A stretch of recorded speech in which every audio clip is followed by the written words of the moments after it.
welcome to this week's Thirsty Thursdays. Today we made a virgin pineapple mojito, and we do have Liz here with us. So tell me, what do you think about the drink?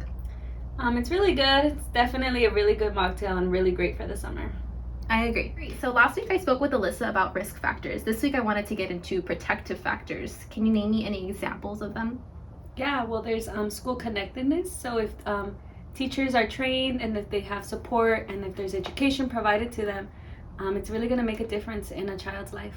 That is actually a great example, but sometimes we actually don't think about the fact that the students might be stressed out and they might need some guidance when they're dealing with school, and they might actually use like alcohol as a way to cope with their issues just because they're in school.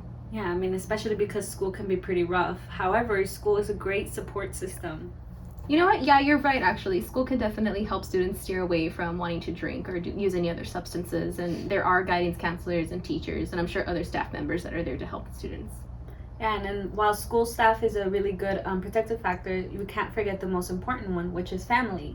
And I know everyone has different, family dynamics at home, but let's be honest, most parents are really going to be there for you, No, it's actually true. I agree. And I feel like a lot of students forget that their parents are there for them. I think just feel like it's tricky for them to be able to start the conversation. And then I see also parents probably, finding it difficult to also try to start it with them. So it's like vice versa. I just feel like it's not an easy subject to talk about. It's definitely not for me. My parents, I think growing up, all they ever told me was don't do drugs. But they never went further than that to try and educate me, like, tell me why I shouldn't be using it or how it's going to harm my body, which is why it comes back to school, right? We go to school and we learn, health class. We can have discussions, with our peers, with our teachers as well.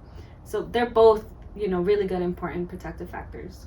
No, yeah, you're right. They are both good protective factors. And I feel like with school, maybe if they're having trouble, with their parents or someone in the family, they can definitely talk, like you mentioned, with like a staff member. And maybe from there, maybe they can have some form of like education classes on like alcohol and drugs.